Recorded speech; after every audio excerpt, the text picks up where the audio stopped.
বাংলাদেশে রোহিঙ্গাদের আশ্রয় শিবির রয়েছে কক্সবাজার ও নোয়াখালীর ভাসানচরে। তারপরও নানা সময়ে কিছু অসাধু ইসি কর্মকর্তা ও স্থানীয় জনপ্রতিনিধির যোগসাজশে ভোটার হয়েছেন তারা। অনেকেই আবার নিয়েছে জন্মসনদ ও জাতীয় পরিচয়পত্র, সেসব দিয়ে পাসপোর্ট করিয়ে গেছেন বিদেশে।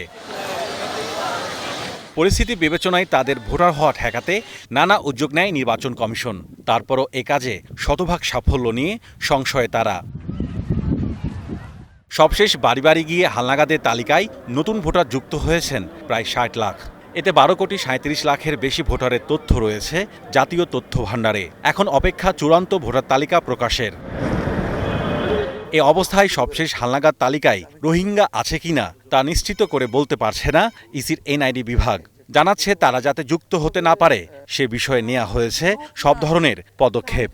আমি একেবারেই 100% এনশিওর করতে পারবো না যে আমাদের ডেটাবেজে কোনো রোহিঙ্গা ঢোকে নাই, কিন্তু আমরা এইভাবে বলতে পারি যে যে সমস্ত আপনার হচ্ছে স্টেপগুলো আমরা নিয়েছি তাতে এখানে মানে রোহিঙ্গা অনুপ্রবেশ প্রায় অসম্ভব, যদি না আমি নিজে কনভিন্স বা আমি যারা করছে তারা নিজে অন্যায়ভাবে করে থাকে।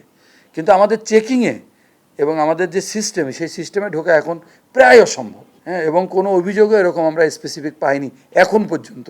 আমরা তো সেই ধরেন মে মাসে কাজ শেষ করেছি, এই যে একটা লম্বা সময় গেল, কোনো কমপ্লেন পাইনি। এদিকে নিবন্ধিত রোহিঙ্গা শরণার্থীর ডাটাবেজ জাতিসংঘের শরণার্থী বিষয়ক সংস্থা UNHCR ব্যবহারের অনুমতি দিয়েছে এমন দাবি আগে করেছিল ইসি। তবে এখন জানা যাচ্ছে সেই সুবিধা কমিশন পায়নি। ডেটাবেসটা আমরা চেক করতে পারছি না এই কারণে যে ওই ডেটাবেসটা প্রথমে পররাষ্ট্র মন্ত্রণালয়ের সাথে যোগাযোগের ভিত্তিতে পররাষ্ট্র মন্ত্রণালয় বলেছিল যে UNHCR তারা হচ্ছে নির্বাচন কমিশন সচিবালয়ের কাছে এটা দিতে সম্মত হয়েছে। তার পরিপ্রেক্ষিতে ওদের সাথে আমাদের মিটিং সিটিং হয়েছিল এবং আমাদের টেকনিক্যাল লেভেলের কথাবার্তা হয়েছিল।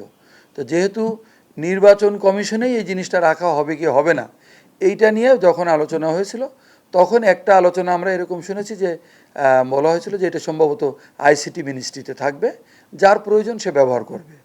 তো ওই জায়গাটা কতটুকু এগিয়ে গেছে সেটা হয়তো আমি বলতে পারবো না। এর আগে রোহিঙ্গারা যেন ভোটার তালিকায় নাম লেখাতে না পারে সেজন্য বিশেষ এলাকার ৫৬ উপজেলায় নিয়মিত তালিকা হালনাগাদের কথাও জানিয়েছিল নির্বাচন commission. Mahmudul Hasan, star news, Dhaka.